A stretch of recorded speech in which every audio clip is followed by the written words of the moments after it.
right, let's see. We got the GymBro 2.0, a new subculture. The GymBro. True. GymBros have gone from being the butt of every single internet joke. Whoa! Hold on, what's wrong with that? To transforming into an entire movement spanning Really? Were they the butt of every joke? Really? I mean, dang. Maybe they were. Well, is that really how they... Maybe they're the butt of the joke because that's how they portray themselves. I don't know. I mean, that was like a little, I guess, prank thing in the beginning, but I don't know. Self-help, politics, philosophy, science, and completely changing the world. Motivation is a feeling that comes and goes. Discipline is infinitely more important. Get a sweat going, then you're gonna... Yeah, there's a lot of this philosophy, discipline, and all this jazz. This is not wrong, what he's saying. Feel pumped. I can't afford to have days wasting away feeling sorry for myself. However, it hasn't been without its controversies. I take steroids because I reached a point where I felt like I couldn't get any bigger or stronger. Quote, physical fitness has always been central. Wait, what? What was that? I take steroids because I reached a point where I felt like I couldn't get any bigger or stronger. Quote, physical Okay. Fascist fitness. How the far right is recruiting with online gym groups. What? Anti-fascist group Hope Not Hate says extremists present self-improvement as part of the wider political struggle. What? This is news to me. Although I will say this. I do notice there is a type of person, kind of, well, I don't really know. I can't even say that because I was going to say there is a type of person that kind of goes to the gym, but then I had to reassess real quick, and I think I might be just biased when I say that, because honestly, I see a lot of different types of people at the gym. So when I see an article like this, it's like the far right is recruiting with online gym groups. There, to some extent, I can kind of understand how this can be a statement. Oh, if you're more likely to go to the gym, that means you're more likely to be a righty or something like that. To some degree, I can see that. But to another degree, there's a ton of other people that also go to the gym. So I don't, this is a hilarious argument. It's probably just like, what is this, reporting on what like some group is trying to do. But I mean, ultimately, whatever you do in life, it seems that there's always going to be some sort of, oh, do you do this or that? Oh, well, then you're a lefty or a righty or something. Anything in life can be pegged as politically one way or the other way. And that's just how some people will view things. But I find that extremely stupid. And nobody really should live their life like that. I'm going to do this hobby because it aligns with my political things on this side and blah, blah, blah. Like, nobody... I can't think of anybody that lives their life like that and thinks like that. This is hilarious to me. fitness has always been central to the... What is this? Gym bros more likely to be righty assholes. Science confirms. Oh, they got the science. Oh. Well, if only they could use science to figure out if COVID exists or not. Okay, no time to worry about socioeconomic inequality when you've got to finish your reps, bruh. Okay, whatever this article came from, this is also pretty hilarious. It's like, this is hilariously wrong. I see so many types of people. There's plenty of men and women that go to the gym, and there's all a different, like a huge variety of people. different types of people that go to the gym. It's like, this is hilarious to me. This is the first time I'm actually hearing about this. That people are trying to link going to the gym as being more right wing. This is news to me. Far right. That getting shredded will give you access to some elusive male dominance. So let's start with a simple question. What is a GymBro? Found in every single gym across the world, will be an unbelievably muscly man in How did they get a picture of me? a loose vest, wearing a snapback, holding onto a protein shake, who will communicate with other gym bros in what I like to call gym speak. Words such as Wait. swole, gained, shredded, bruh, while staring. This is internet speak. Most people don't talk like this at the gym. Most people just talk like normal people at the gym. You know, they will, if I'm just generally just bullshitting with, because when you go to the gym on a regular basis, you will see regulars. It's undoubtedly true. You will see regulars, and then once in a while you'd be like, hey, what's up, man? I see you here a while. And then you just start to bullshit and talk about whatever. And the people don't say words like, oh, you're looking swole, or I don't know what else he's about to say. This is, at least not in my experience. Some other gyms, I could be wrong, but this is just not true. Staring longingly at their incredible physiques in the mirror. This Okay, again, the staring longingly into their physiques into the mirror. If there's, at the gym, people will stare at themselves and other people, but it's not longingly. If anything, there will be just like, you know, if you get done with a set or something, you'll get up, you'll catch your breath, you'll look around or whatever, and maybe you look at your phone or something until you're, you know, ready to do another set, and then that's about it. Like, if you're kind of referring to the mirror in front of the free weights, the dumbbells, people don't really flex in front of that. And if they do, it's only for a split second. It's not like people are actively taking up multiple minutes in front of, and taking up like the benches and the chairs in front of the weight area in front of the gym. And at least not my gym, or maybe the gym I go to doesn't foster that kind of culture. It's just a regular ass gym, more or less. It's like what, 20, it's like $30 a month or something like that, 24/7. There's like 2 side rooms, and then if you are so lucky, your gym has a little private posing room, you know, and there's a curtain, and there's like some goon lighting and some mirrors. You can do the posing in the pose room. All right, you do it in there. It's not tough. There's not like people just sitting there taking their shirts off and hitting the ziz and whatever. This first wave of the GymBro was slightly vain, slightly obnoxious, and slightly dumb. 8 o'clock in the morning, I'll have fish and a rice cake. At 10 o'clock, I'll have fish. At 12 o'clock, I'll have fish and a rice cake. But where did this stereotype come from? All the way back in 1977, there was a documentary called Pumping Iron. And this documentary followed the lives of bodybuilders, notably Arnold Schwarzenegger. In this documentary, I mean, yes, it was a documentary, but multiple years later, it has came out where the director said he was kind of trying to do a documentary and also trying to make it not, he was trying to tell the people in front of the camera to act a little bit and add a little bit of rivalry and unnecessary, what do you call it? Unnecessary camaraderie or controversy in it, with the whole, there's like a part in Pumping Iron where somebody stole somebody's shirt or pants or something, and then the other dude's like losing his mind or some shit. He's like, oh, where's my shirt? Where's my shirt, guys? Have you seen my shirt or something? It's like, yeah, that was scripted.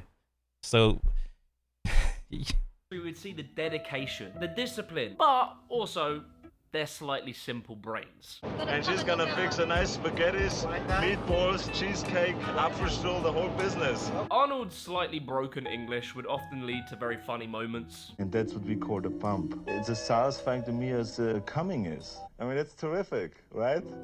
Yeah, and I think the director also came out and said, yeah, we tried to tell Arnold to try to be a little more entertaining with his speech, be a little controversial, or not controversial, have a little conflict with like Lou Ferrigno or whatever in this movie.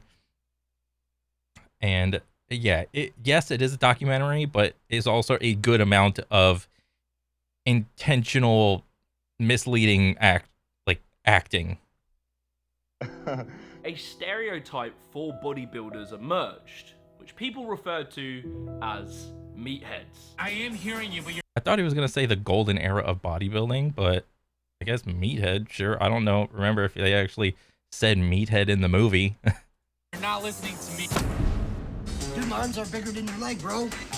And your brain's obviously not. From the Hulk to Johnny Bravo, endless TV shows and films produce characters that would exaggerate this meathead stereotype, painting the impression that all bodybuilders only cared about getting muscly and were all pretty stupid. Come on, got you. Bring a few more. All we need is Johnny Bravo. You are. As we entered the True. digital age, so too did bodybuilders. When they weren't in the gym, you could find them online discussing and debating what piece of salmon they should eat at what hour and exactly how many chews you needed to maximize your jaw gain.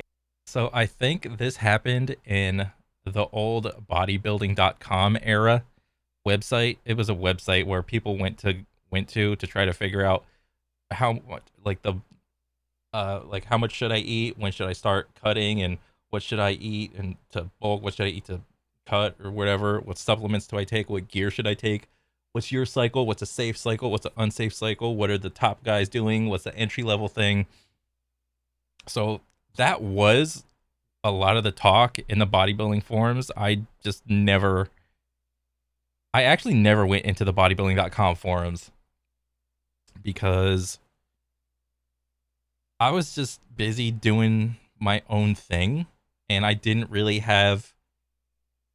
use internet back then. This is back, I think, in the AOL era, I believe,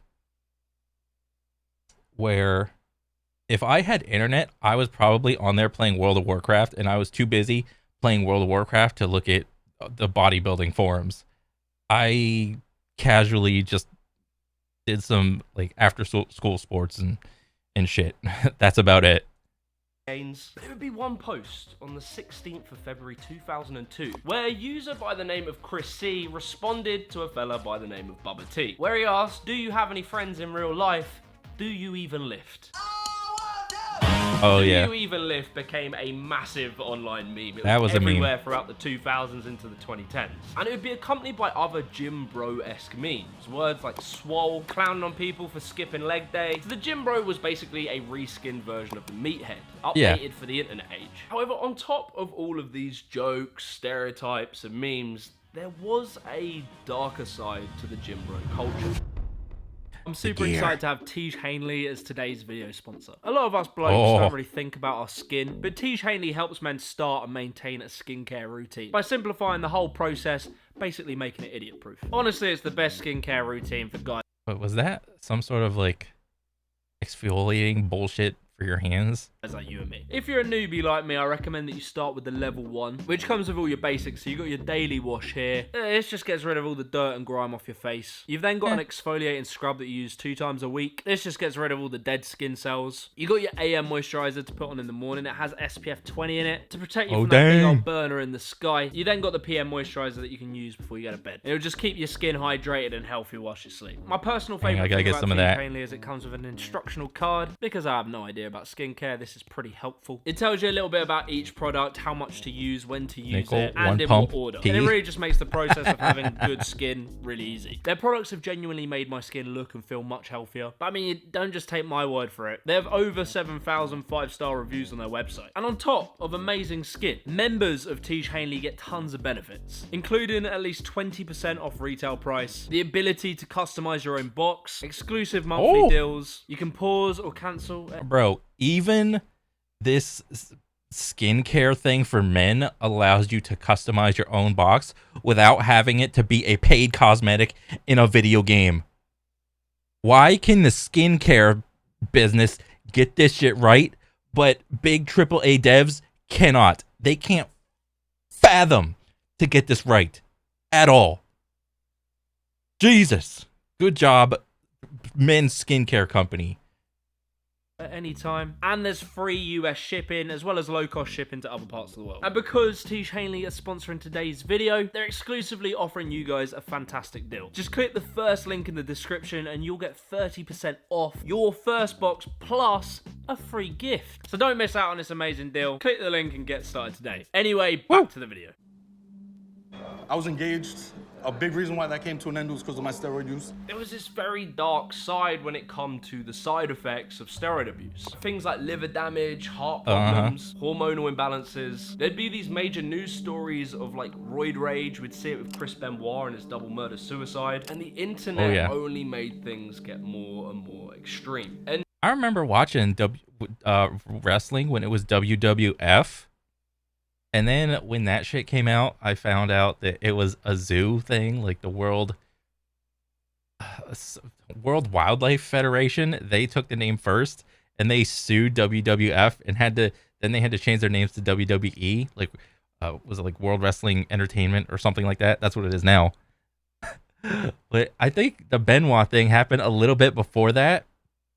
And when I watched Chris Benoit, I was always awestruck on how athletic he was and how just compact and like he was just like a tiny tank of a wrestler.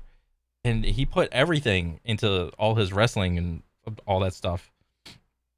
This was back before I found out that wrestling was fake. But, you know, it is what it is. enter Z's. And every one of us has a little bit of Ziz in us. You just don't know it yet. Z's was an early... Z's. So I didn't really pay attention to Z's because he started popping off on Facebook. And I wasn't on Facebook. I think he passed away. And then he started to gain more popularity and traction after he passed away. And that's when I, you know, became like, you know, started going to the gym, and I was like, oh, there's this guy Z's, and he used to be a little nerdy kid, and then he transformed himself into a Giga Chad type person, like a complete 180 of a personality flip-flop, and I was like, oh, that's pretty cool. Internet legend who would go on to spawn a brand new wave of GymBro culture. And it's because there was something interesting about Z's. He would start out his journey as a typical 2000s internet virgin, addicted to World of Warcraft, It's true, dude. True. petrified of speaking to women. I'm Josh. Hi. This has to be scripted. There's no shot this is actually real. He is purposely being awkward.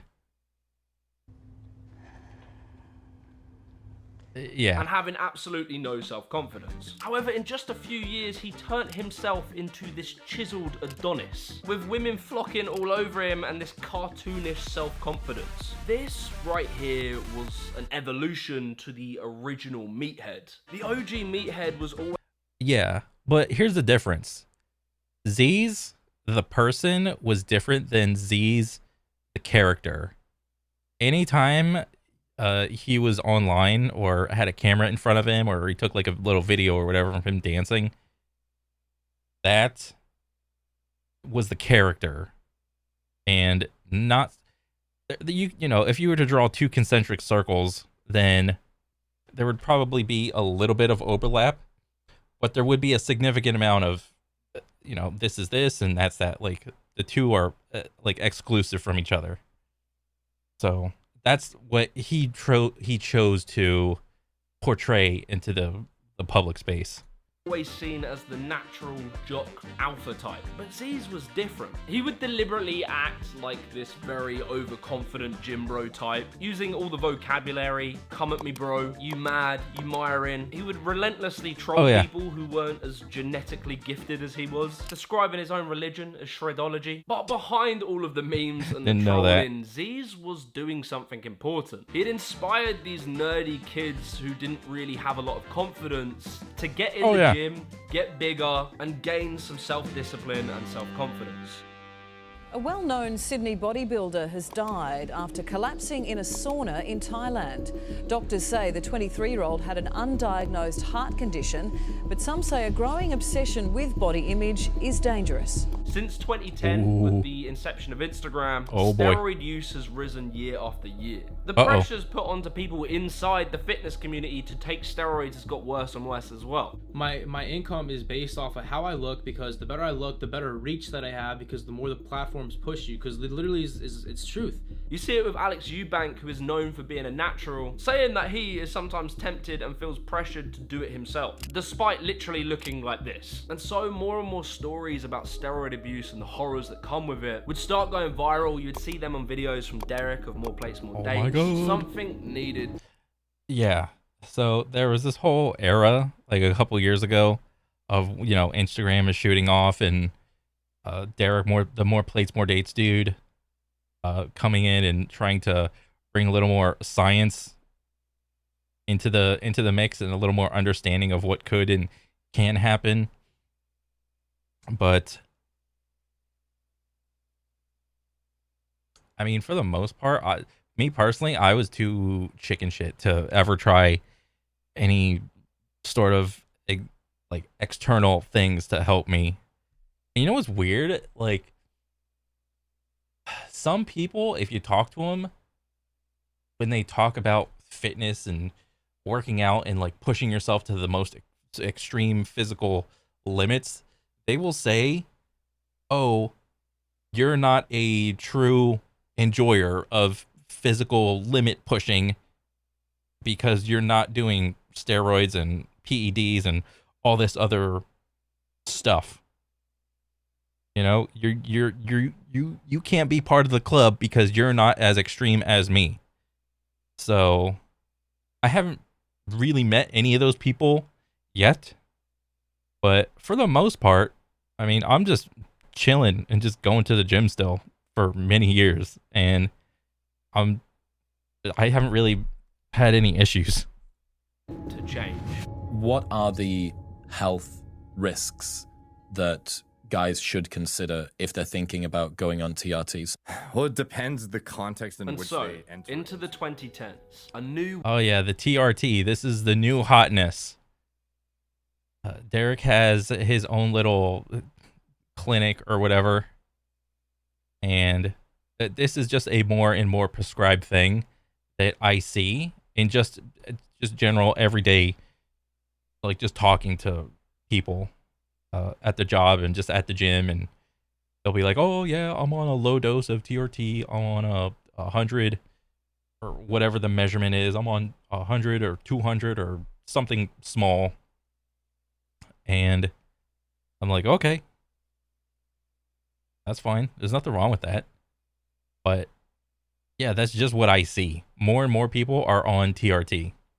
Wave of GymBro was emerging. After having developed their warrior bodies, the GymBros realized once they reached the peak of the mountain, it was just the first hill. There were more gains to be had, mental gains. You get one. It doesn't make you dumber if you work out. Stop. I know that jocks were assholes and people bullied you. I get it. Yeah. But god damn it, take care of your fucking meat vehicle. In steps Joe Rogan. He was able to break the mold of the stereotypical GymBro. With his podcast that goes through many of his different interests, from MMA to fitness to science to anything, he showed that GymBros didn't just have to be one-track minded on their bodies. His podcast would explore these deep topics. It would explore self-improvement, how to live better, how to be healthier, how to develop a stronger mindset, be successful, and all round live a better, happier, more fulfilling life. We have been fed this line of horse shit. Yes. Okay. So yes, Joe goes to the gym and does some shit, but I think mostly he says he does like just kettlebells and do like some running over the hills with his dogs and shit. And a lot of his gym time used to, what is it? Wouldn't it mostly be what do you call it? Just like martial arts practice and fighting? Just martial arts practice was the majority of all his stuff or whatever. But I mean, I listened to his little podcast thing, but you know, I take everything like with a grain of salt. I just merely listen to it for entertainment purposes, and that's about it. That you're supposed to seek comfort, and I don't think you are. I think you're supposed to seek lessons, and you're supposed to seek difficult tasks. And just like a minute and a half, I was freezing. And slowly a The new cold plunge. wave of GymBro-esque content creators would come along, who would talk about the gym and lifting weights, but also would focus on self-improvement. This would get the kind of tongue-in-cheek name of bro science or bro philosophy. You'd have people like Chris Williamson and his podcast Modern Wisdom, Alex Hormozy, Andrew Huberman, Mike Thurston, Hamza, Cole Hastings. These creators would talk. So I have actually never heard of any of those people. I've only recently heard of Andrew Huberman and like one other person, like in the last couple months. Other than that, I don't know any of the other people. I got no idea. I'm clueless on this. More than just about fitness and bodybuilding, but would venture into topics like business, increasing your productivity, various different health practices, sleep and diet, ice plunges, sauna, and ultimately how to be happy and manage the stresses of life, while staying true to the GymBro roots, with the backing of this discipline being the gym. And maybe I can build my value by improving myself. All of these predetermined beliefs that you have in your mind start to challenge them. And the fact that you hold yourself to high standards and you care about things like telling the truth or finding agency. These newer gym bros come across more as like a father or an older brother figure, as opposed to the that's gym what it seems. frat boy party stereotype. And they would often make their content. I mean, but I would argue that a lot of these people are older in their like later 30s, 40s, so forth. Ziz was like in his 20s. So if you're looking for wisdom in a 20-year-old, you better keep looking. Aimed at young men who are trying to figure out the world. Is there something else going on about men's roles? Do you think, like young guys' roles in the world? Taking on the very heated and sometimes controversial topic of masculinity in the modern age, to a pretty mixed response from society. And welcome to the Hardman Good Times broadcast. My name is Butch Diesel, and today we're going to be talking about self-improvement for young. Oh my god, I know it's a parody. It's so fucking funny. Man. There's a lot of talk, of writing, of research these days that says there's a crisis in masculinity. Critics of the GymBro movement would often try and link it to Red Pill and Manosphere communities, who have seemed to have found their foot. This is, the whole fresh and fit era. How could you not be a casual internet tourist and not hear about Fresh and Fit? Oh boy. Yeah, I heard about these guys and watched a couple of their little shows and whatnot. I know of them. But here's the thing. Everybody, for the most part, everybody has it hard. All right? Everybody is eating a shit sandwich out here in the real world. Men are eating a shit sandwich. Women are eating a shit sandwich. All right? It's tough out here for both. All right? And trying to gatekeep one or the other is incredibly stupid to me. Okay? So if some people want to look to someone else, maybe not in their immediate circle, for some sort of advice or something, maybe some guidance in life, let them. All right? on YouTube, making this very adversarial men versus women type Oh, of the body content. count. Videos on why you should never get back with your ex, female Oh, nature, boy. pickup artists, and masculine frame. You just can't stop watching these red pill videos. And there is some crossover, but in reality, most of these GymBro, gym philosophy types are really just successful men trying to give advice to other men. But it seemed any association with the masculinity conversation would often just all be lumped together by its critics. Man, that's the problem with the manosphere, is that there's grifters in the manosphere. Yeah, that word. The manosphere. When you say the word manosphere, there are specific like names that go along with it. And I don't know all of them or whatever. But I do understand where he's coming at. There is a general vibe in the manosphere. And it there are like some things, like some positive things that you could take away from it. But then there's a lot of radical things that are just ridiculous sounding. That aren't actual real men. Yes. And by real men, I mean they don't have resolve. If you took them on a hike, they would get tired. You would have to leave them behind. On the 6th of December 2020, there was a viral tweet by a Twitter user called FlossyBabyJ, where they said, "Why do men start podcasts instead of going to therapy?" Oh, dang. Well, I would say that's a good question. But I think that's a very pointed question because not everybody is starting podcasts. Okay? If you watch one podcast, the algorithm is going to pick up on that and they're going to start suggesting you more and more podcasts. Therefore, it'll give you an illusion of, oh my God, all these podcasts around. Where are they all coming from? Podcasts everywhere. All right? There are tons of people who don't have podcasts. All right?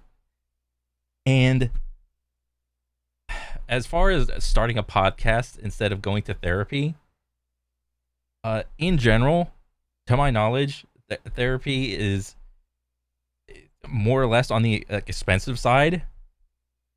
And yes, investing in yourself over the long term is in general pretty good. But what would you rather do? Would you rather pay for some food and gas to get to work, or would you rather pay for a therapy session? Okay? For most people, they're going to go with the food and gas to get to work and live on another day. All right? Going to therapy is more of a luxury. I was listening to a podcast by Chris Williamson who featured this guy called Adam Lane Smith, who's a licensed psychotherapist, and they were talking about the ways that men and women respond differently to therapy. Therapy models focus on helping men feel heard and loved instead of restoring their sense of personal power. Men need solutions, not just feelings. Depending on where you are in the world, men can be from 2.5 up to as much as 4 times more likely to take their own lives than women. But women are nearly 2 times more likely to attend therapy. Often the argument is made that the reason men don't go to therapy is... Well, here's the thing. Everybody should be going to therapy no matter who you are, okay? Therapy is like hygiene. Much the same way as going to the gym is hygiene for your body. Much the same way as brushing your teeth and flossing is, you should be doing it every day to keep off all the bad illnesses and shit like that. You should be working out and doing cardio to keep yourself healthy and fit and whatever. Therapy is simply gym for your head. It's not going to cure anything. It's literally brushing your teeth for your mental. All right? That's all it is. And that's all you should think about it as. Because of social stigma and things like that. But this podcast was trying to address the fact that women and men deal with problems differently. The brain scans show us that the male brain goes backwards to observe and then forwards to act upon it. When we see a problem, we act upon that problem. That's how the male brain tends to work. The female brain tends to observe in the back and then go back and forth across the hemispheres and make a bunch of connections and process it. That is often why women communicate to process with each other, to share with each other, and they need to feel heard. But you see, 70% of therapists are women. So there's a potential that there is more of a possible bias. 70% of them are therapists. Oh my gosh. Oh, 70%. I don't know if that makes a difference. I don't know, maybe? I'm not sure. slant towards therapy that works better for the feminine mind. When you have a therapy model that just makes men feel heard and loved, okay, they kind of feel heard, I feel heard, and they kind of feel loved, well, I kind of feel loved. Now I feel like a useless piece of helpless garbage that other people are sitting here loving. That means they just pity me, and I am just an endless creature of pity who will never solve any problems. It almost makes them worse. And so is it surprising that in that's this news time to me. there are endless podcasts Bro, I never been to therapy. I don't know how one of those goes. I know it's like, was it like $100 for like an hour or something? that have popped up offering more practical I got no idea. advice and solutions? Going from sauna to cold, 20 and 3, 3 rounds. I fast pretty much every day. Are you doing 16 hours? I would say getting to bed, ideally no later than like 11 or 12. But this presents... What's wrong with some of that advice? Going to bed a little earlier? I mean, the whole cold plunge, that's like a luxury thing. I mean, yeah, you could probably jerry-rig it or build one yourself if you're like that die-hard into it, like trying harder. But a lot of that advice was like kind of reasonable, I think. No? Presents a problem. When you have endless, desperate young men looking for advice on life's issues, and they feel rejected by the mainstream... The Me Too movement against sexual harassment. Masculinity. Oh, come on. Can we get Disney out of here? Can I watch one video without bringing up modern day audiences and all this bullshit about people injecting their political ideas and social ideas into my shows that I've watched? All right. God dang it. It's everywhere. It's everywhere. I can't watch a single thing. Men are replaceable. Wait till men realize they're I'm replaceable. Oh my God. I'm just a brick in a wall. Newsflash. Everybody is. completely useless. It opens the door for grifters that prey on vulnerable people, acting like they have all the answers to life, but actually offering really bad, more damaging advice to them. So one of the standard advice that all these YouTubers will suggest is, okay, get in the gym and make some money. But they don't say that because it's going to give you a more fulfilling, happy life. They always market it in a way that, yeah, and then you'll get back at the hoes who hurt you. And so in this culture where you're seeing TikTokers shaming men in the gym for even looking in the same direction as a woman. Oh, I was there for that. I remember that era. That was a time. I'm not sure if that's still a thing. Maybe not so much now, because our boy Joey Swole gets out here real quick to have a good cooking. Oh man, it would be on TikTok. There would be like a girl would set up a tripod, and then she would do an exercise, and then she wouldn't be like, she would be in like half of the frame, but the other half would be purposely on someone else to see if they look at her for a split second, and if they are caught looking at the tripod. Okay. Newsflash: if you go to the gym, you will get looked at. Surprise. And whether or not you notice it is up to you. Okay? But guys and girls look at each other all the time. Okay? There's mirrors in the gym. Okay? I don't need to be looking at you to be looking at you. I can be looking at a mirror bouncing off 3 other mirrors at some way, and I can still be looking at you. Okay? So at any one time, let's say you're going to the gym and you're going there for about an hour, and let's say there's an average amount of people at the gym. You will probably have been looked at from everybody in the gym anywhere from at least 5 to 10 times from each person in the gym. All right? Whether or not you notice it is another thing, but that's what happens. Okay? That's the truth. Oh, good form. Oh, you got. That does not look good. Vice then writing articles that gym bros are more likely to be right-wing assholes, and the activist group Hope Not Hate, linking the fitness subculture into far-right extremism. It feeds into this alienation as opposed to trying to understand them and actually help them. I don't think there's enough people saying man up. Yeah, and I don't mean ignore your emotions. I mean fucking integrate your emotions. Yeah. Talk about them. Manning up also includes being mature about your emotions. This is me saying fucking transcend and include your masculinity. I would argue that the by and large majority of this community have actually become a far more enlightened gym bro. They're able to teach men to be strong and courageous, but also compassionate and caring, to be more disciplined against their addictions and short-term gratification, to delve deeper into their psychological shortcomings and address those things, and become a loving role model to the people around them. So with that, I have one final thing to say, and that is, do you even lift, bro? If you enjoyed this video, be sure to leave a like and subscribe to the channel, and watch this video right here. Here, let me go back. This was actually a surprisingly informative video of the new subculture of the gym, and yeah, I mean, surprise, surprise, a hobby is sticking around for longer and longer, and it is getting better in all sorts of ways. Like, everybody is welcome to the gym. People go there for all sorts of reasons, and a lot of the time I wish people, like, more people would go to the gym. It's just a hobby. That's all it is. It's like brushing your teeth. You just go to the gym. That's all it is.